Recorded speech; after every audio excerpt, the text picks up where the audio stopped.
An album a day is my exploration into the Korean music scene. This podcast will cover mainstream, indie, and some underground artists within the scene and provide both factual and opinionated commentary.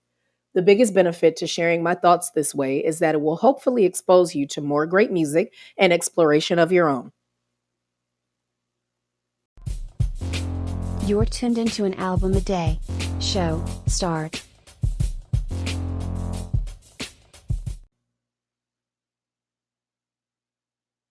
Okay. Hello everybody. First off, woo, I what I'm noticing is it's very important for me to do these recordings fresh off listening to an album. My intention was to binge a lot of these, record a lot on the weekends, and for some of the albums, I'll have to do that just so I can stay on a consistent daily basis with content. But for these first gen albums and whatnot, it's necessary to come fresh off and take the perspective of the things that I know now versus the things that I didn't know around the time that it came out, and see how that impacts my listening experience. So a couple things I want to point out. First off, I know that show disclaimer at the beginning of the show is super loud. I will have it edited as soon as possible. I didn't realize it recorded so loudly. So we'll edit that. Second, the new intro is on here. It matches the same introduction as the YouTube channel. Shout out to those who checked out the premiere video podcast yesterday's episode. It's really cool. And then the third thing is I have my rank system now. Yeah, boy. Real excited about that. Who knows how long it'll stick around? It might be modified and things of that sort, but we'll get into that. So that will be a moment. There will be a moment, not that. There will be a moment for me to go back and rank yesterday's album. And then finally, I like the fact that for those who don't just listen to this podcast, but actually go on YouTube and watch the videos of it, and for those of you who are here on Anchor, you can find the link to the YouTube channel in the description of this podcast. Y'all just gonna have to take me as I am. Like, voice is husky, a little raspy, a little rattly, because I just rolled out of the bed and turned on music and got it kicking. It's really interesting to start my morning with music that is not in my native tongue, but the comprehension is there. So let's get into it. We are still kicking it with One Time, and we are now on their second album, which was called Second Round. It dropped in 2009, and this is definitely a reflection of the time with hip hop and Limp Biscuit and Corn and those things come into play. It is definitely an album you have to hear, and you're going to have a hard time finding it. Can't even deny it. I had a hard time finding means of listening to this album in sequential order. I don't think it's imperative that you have to listen to things in sequential order. However, if you're giving a review about the composition and the vibe of an entire album, like, why would you scramble it, you know? But I had no choice for this. I had to jump around real aggressive. Compared to the One Time for Your Mind album, I I like this one the most. And I've only listened to two thus far, but I definitely like this one the most. So K-pop fans, on a scale of 1 to 5, with 5 being essential listening and 1 not worth mentioning, this A3-day rating is definitely a 5. It is a solid 5, despite some things that happen that I'm not too pleased with. um, this is their second album. They had a full English track on here. It's called Ready or Not Yo. Yes, with an exclamation point. But Ready or Not Yo was the third track on a 10-track album. And yes, it is all in Korean. However, they had an English version of this. And this is one of those songs during this time where letting the N word slip.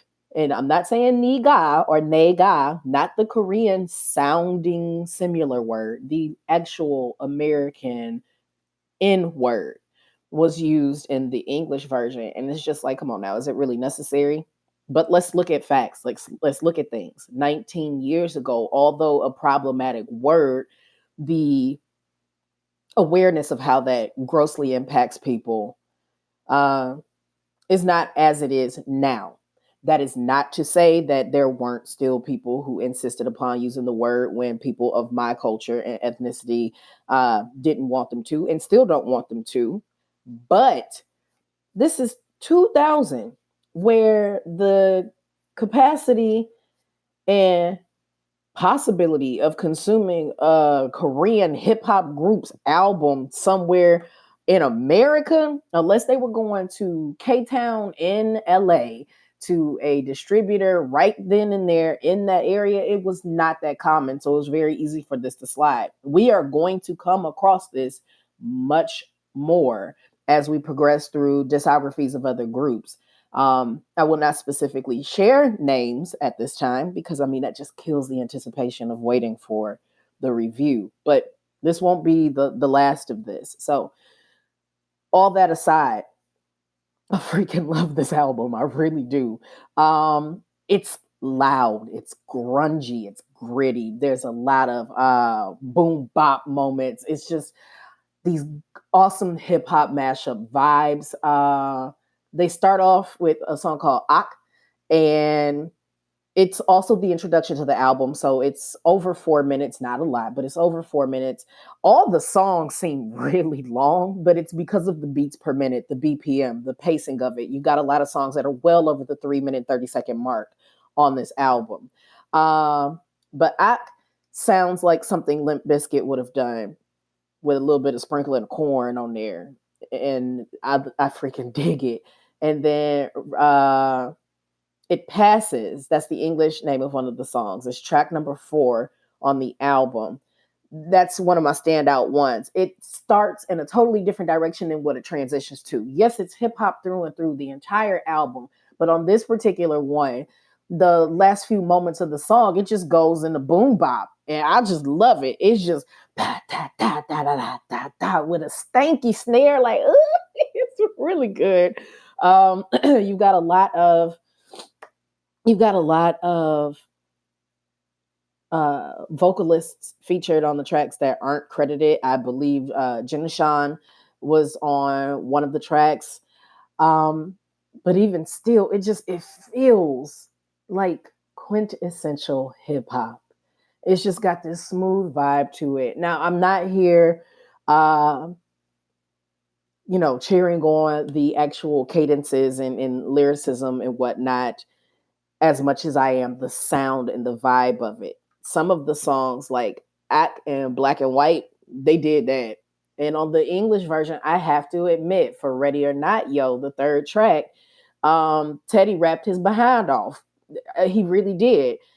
As the leader of the group, he brought an energy that it just he brought an energy that you can totally see why he was so essential to some of the sounds of what was going on at YG Entertainment in its earlier years.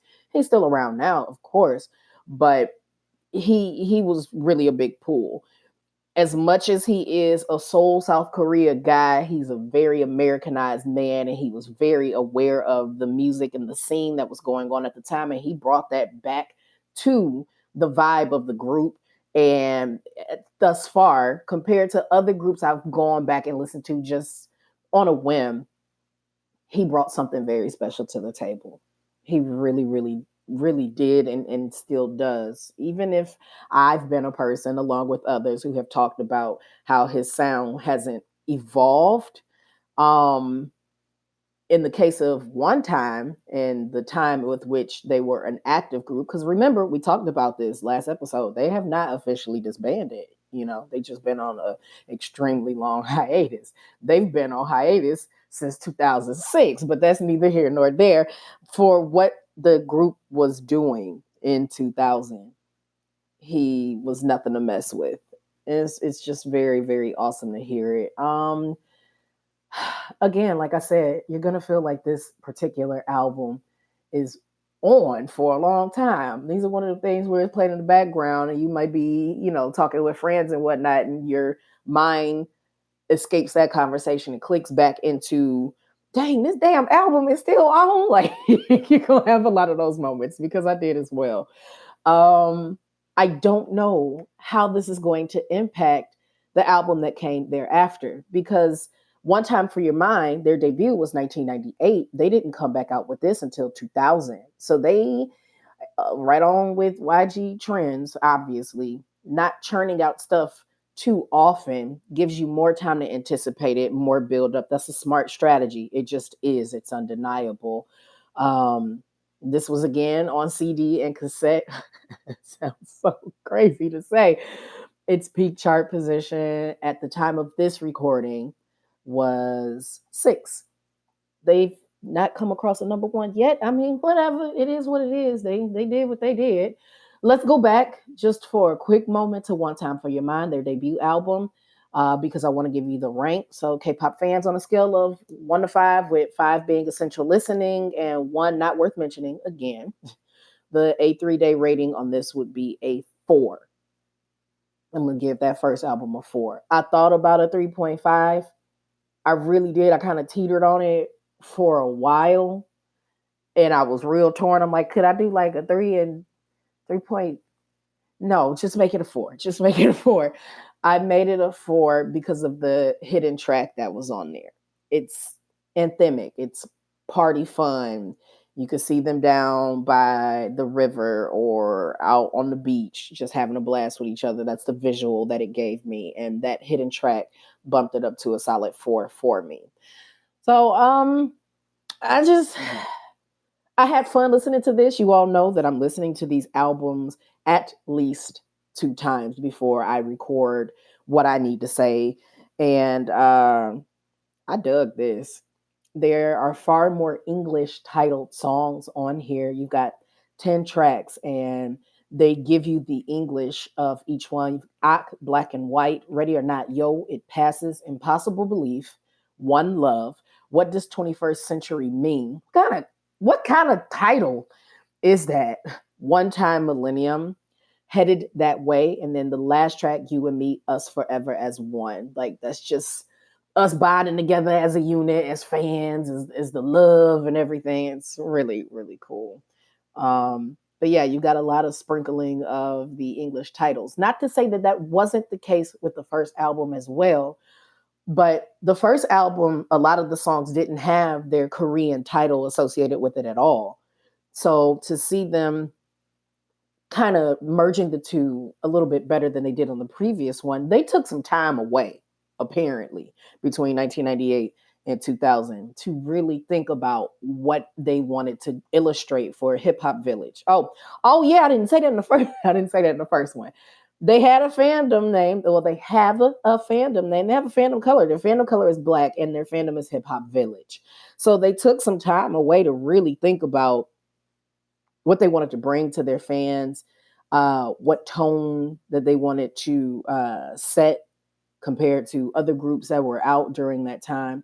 One of their songs, Impossible Relief, while I was looking for it, I mean, hard looking for it.